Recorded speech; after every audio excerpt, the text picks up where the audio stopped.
আসসালামু আলাইকুম। বরাবরের মতো ব্লগটা সকাল সকাল শুরু করে দিলাম। এই দেখেন আজকে সকালে উঠছে আজকে কয়টা 6টা প্রায় 20-এর পরে উঠছে, মানে 25-এ উঠছে, ঘুম ভাঙছে। তো উঠা দাঁতটা ব্রাশ কইরা তারপর আবার মুখটা ধুইয়া টমেটো কাটলাম, টমেটো টক চুলা বসাই দিছি, ওই সাইডে পানি বসাই দিছি। অল্প গ্যাস আছে, 6:30 বাজে, গ্যাস নাই চুলায়। দেখি গ্যাসের 12টা বেজে গেছে। সিলিন্ডারই রান্না করছি, কারণ গ্যাস ছিল না। 7:30 বাজে গ্যাস অফ হয়ে গেছে, যে একটু আছে চুলা দিতেছে। তো গ্যাসেই সিলিন্ডারে রান্না বান্না করছি। এখানে দুটা বসাই দিয়ে এখানে আবার কাটাকুটা করতেছিলাম, বেগুন কাটতেছিলাম। ইলিশ মাছ দিয়ে বেগুন দিয়ে রান্না করব, কারণ ওর বাবার বেগুন তরকারি অনেক পছন্দ। তো বেগুন দিয়ে রান্না করব, শুধু বেগুন দিব আজকে, আলু দেবো না।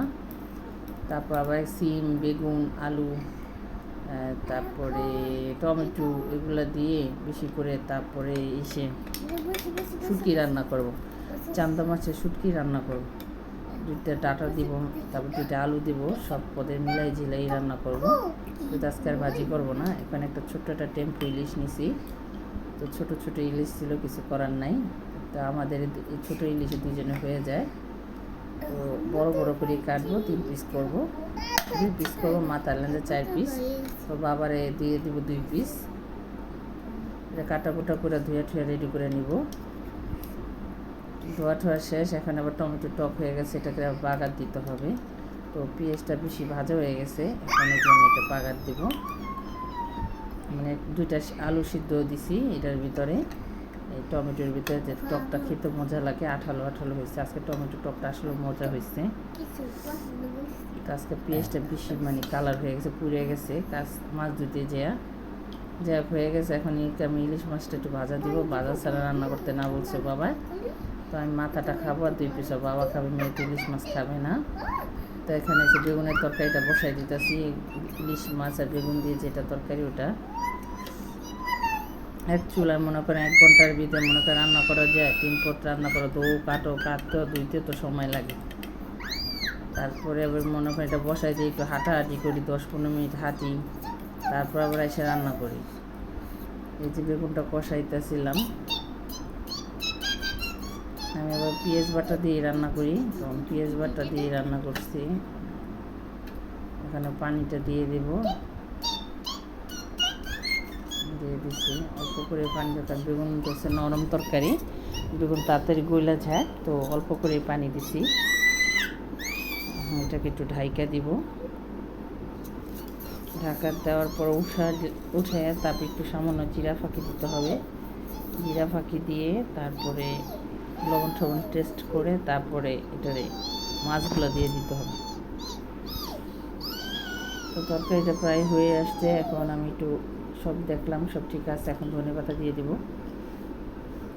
ধনেপাতা দিয়ে নামাই ফেলাবো। শীত বলতে ধনেপাতা ছাড়া তো তরকারি খেতে মজা লাগে না। তো দেখেন এখানে কালারটা কত সুন্দর আসছে। এই ইলিশ আর বেগুনের তরকারিটা যদি রান্না করেন কখনো, তাহলে একটু তেলটা একটু বেশি দিতে হবে, যাতে কালারফুল দেখা যায়, দেখতে সুন্দর লাগে। যে এটা নামাই ফেলাবো এখন। ওই কড়াইতে আবার আমি এখন রান্না করবো শুটকিটা। সব পথে সবজি টবজি ধুয়ে রাখছি, এগুলো দিব। তো এই যে শুটকি ধুয়ে রাখছিলাম 2টা। তারপরে এখানে পেঁয়াজ বাটা দিয়ে দিলাম, কারণ পেঁয়াজ বাটা কম দিয়েছি। পেঁয়াজ কুচি দিব, রসুন কুচি, পেঁয়াজ কুচি, কাঁচামরিচ দিয়া, তারপর সামান্য মরিচ পাখি, যেহেতু অনেক কাঁচামরিচ দিয়েছি, অল্প মরিচ পাখি দিব, ঝাল যাতে বেশি না হয়। হলুদ দিব, লবণ দিব, মরিচ দেবো, তেল দেবো সামান্য, মানে শুটকি তত তেল দিতে হয় না। এখন মাইখা চিকেটারে বসাই দিব। এটা মাইখাই মজা, হাত দিয়ে মাখা দিলে এটা অনেক মজা লাগে। তো কষায় দিলে ওটা মজা লাগে না। তো আমি এটা নেটে দেখছি শুটকি তরকারিটা, তো আমি এটা চেষ্টা, আরও সবজি দিলে মজা হয়। তো আমার তো সবজি ছিল না দেখে দিতে পারি না, আরেক সময় দিব। তো এখন এই যে হয়ে আসছে, জিরা ফাঁকি দিচ্ছি, একদম শুকায় ফেলাবো।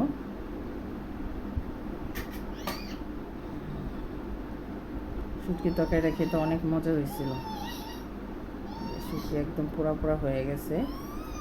শুটকি তরকারিটা ঝোল থাকবে না, কারণ ঝোল থাকলে মজা লাগবে না, একদম শুকনা থাকতে হবে, দেখতে খেতে মজা যেতে লাগে। এখন এটা হয়ে গেলে নামায় ফেলাবো। তো রাতের রান্না করলাম, রান্না শেষ, আজকে দুপুরে রান্না। তোর বাবার আবার ভাত দিয়ে দিব এখন, রান্না শেষ হইলে এটা নিয়ে আসা, তারপর ভাতটা দিয়ে দিব, সে চলে যাবে। তারপর আমার মেয়েরে নিয়ে স্কুলে যেতে হবে, মেয়েরে ডাকতে হবে। তা আমার আজকে দুপুরে রান্নাবাটা শেষ। যে কী রান্না করলাম সব বেড়ে ফেলছি। এই যে এখানে ইলিশ মাছ দিয়ে বেগুন দিয়ে, এই যে টমেটো টক আর শুটকিটা চুলায় ছিল তো দেখাতে পারলাম না। এখন এই যে বাটি আনছি, ভাত বাড়বো। বাবা চলে গেছে, এখন মেয়েরে ডাকতেছি, বাবা ওঠো, 8:10 মতো বাজে, চত্বরে ওঠো, স্কুলে যাওয়া। দেখেন ফ্যান ছেড়ে ঘুমাচ্ছে শীতের ভিতরে, তো ঠান্ডাও লাগছে, শরীরটা খারাপ লাগতেছে। ডাকতেছে, কাল যদি আরও 2 দিন ক্লাস করব, তারপর আবার বন্ধ 2 দিন। ডাকতেছিল, উঠতেই চায় না, সকালে অনেক বায়না করে ওঠার জন্য, উঠায় আর খাইতেও চায় না, হালকা পাতলা একটু খাবার খায়, একটু কলা খায়। উঠাইছি, উঠাই যে চুল বাইন্ধে দিছি তেল দিয়া, একটা কলা দিছে হাতে, কলা নিয়ে বসে আছে, খায় না, দুষ্টামি করতেছিল। রেডি করতেছিলাম, রেডি করতে গেলে এত ঝামেলা লাগে ওরে, মানে ওই এদিক যায় ওদিক যায় ওদিক যায়, দুষ্টামি করে, কলা নিয়ে খাই না একটা কলা।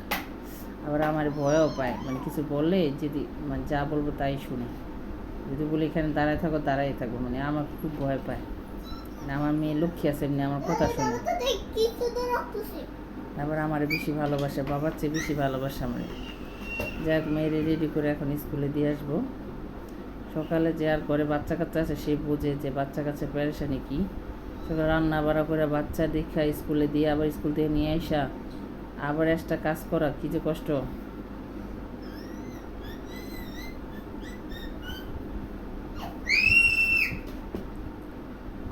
এই যে মেয়েরে দিয়ে আসছি, মেয়েরে দিয়ে এসে স্কুল থেকে আসতে এসে দেখি খালা আবার সিঁড়ি মুছতেছিল আজকে সার্ফ এক্সেল দিয়ে। তো খালার সাথে বসে বসে কথা বলতেছিলাম, স্কুল থেকে আইসা দুষ্টাইম করতে দেন, সিঁড়ি সব ফকফকা হয়ে গেছে। তো বসে বসে খালার সাথে কথা বলতেছি আর খালা সিঁড়ি মুছতেছে। যাই হোক, আশা খালা যাওয়ার পরে গাজরের ফিনি রান্না করবো। তো এখানে কয়টা বাবা অনেক দিন হয়েছে গাজর আনছে, তো গাজরগুলো কাটা হয় না। তো আমি বলছি আজকে কুচায় রাখি, কুচায় সন্ধ্যার দিকে, নাহলে কালকে এটা হালুয়া বানাবো, নাহলে ফিনি রান্না করবো। তো কাটা কুটা শেষ, কাটা কুটায় রাখছি। এটা শেষ হলে কাপড় চোপড় ধুতে যাবো, কত কাপড় চোপড় আছে, কালকে আগামীকাল রোজা রাখবো, কাপড় চোপড় ধুতে পারবো না। তো আজকে যা ছিল ধুয়ে ফেলছি, যেহেতু শনিবার কাপড় চোপড় ধুতে পারি, 2 দিনে যদি না ধুইতে হয়, না বললে কাপড় চোপড় বেশি ধোয়া হয়। এই যে বিস্তা গোছা শের গোসল করে গরম ইচ্ছা গোসল করে আসছি। এই যে 1 বালতি কাপড় চোপড় ধুয়ে আসছি, দেখেন ধুয়ে গোসল করে আসছি। নামাজ পড়লাম, নামাজ পড়ে এখন আমার মেয়েরে ভাত দিব। আগে নামাজ পড়ে নিয়েছি, যেহেতু 1:45 বেজে গেছে, নামাজ পড়া মেয়ে বলতেছে আম্মু আমার ভাত দাও। তো অল্প একটু ভাত নিছি, ভাত খেতে পারে না ঠান্ডার জন্য। তো একটু টমেটো টক নিছি, গরম ভাত নিছি, অল্প করে নিছি, যেটা সাথে অল্প একটু ভাত নষ্ট না হয়। তো টমেটো টকটা খাবে আর বলতেছে আম্মু আজকে তোমার টমেটো টকটা অনেক মজা হয়েছে। তো মেয়ের জন্য টমেটো টক ডাল এটা একটা হইলেই মানে হয়, তরকারি না হলে ডাল, টমেটো টক, সবজি, নিরামিষ এগুলো খুব পছন্দ করে, ওর জন্য একটু বেশি করে নিতেছিলাম। এখন মেয়েরা ভাত খাওয়াই দিয়ে এসে তারপর আমি আবার ভাত খেতে বসবো।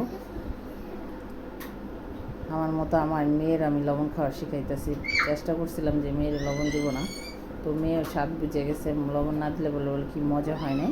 তো মেয়েরে ভাত খাওয়াই দিয়ে আমি এখন খাবো, খাওয়া দাওয়া করে আবার ঘুম আসবো মেয়েরে নিয়ে। এই যে আমি ভাত নিয়ে বসছি এখন।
চিলাচিলি করে।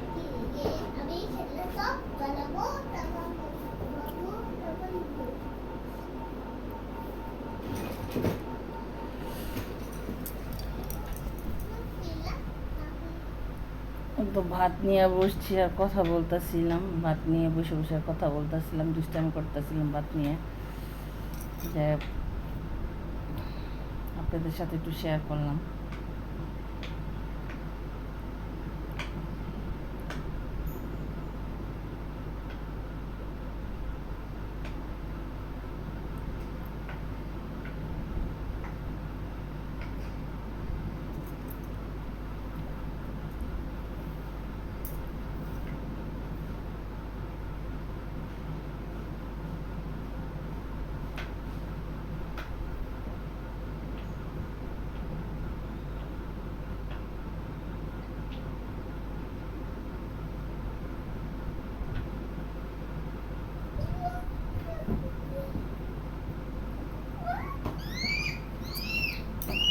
ওটা হচ্ছে দুপুরে খানা বানা আজকের মতো এখানে শেষ করলাম। তো সন্ধ্যার নাস্তা এই যে আজকে সন্ধ্যাবেলা 5টার দিকে ঘুমেতে বইসা মেয়ের ক্ষুধা লাগছে, মেয়ের জন্য যে চটপটি আমার জন্য বাটিতে চটপটি ঝাল দিয়ে বেশি করে টক দিয়ে নিয়ে আসছি, মেয়ের জন্য ঝাল ছাড়া নিয়ে আসছি। তো আমার মেয়ে খাবে এখন মজা করে সন্ধ্যার জন্য নাস্তা। যেহেতু ওর বাবা আসতে অনেক দেরি করে, কালকে আসতে কয়টা 10:30 আসতে, আজকে কয়টা আসে জানি না। তো আমি ডিস্টার্ব করি না ওর বাবারে, ওর বাবার মতো থাকে। এখন তো কাজের চাপ বেশি, তো ওনারে ডিস্টার্ব করি না। যাই হোক, মেয়ে খাক।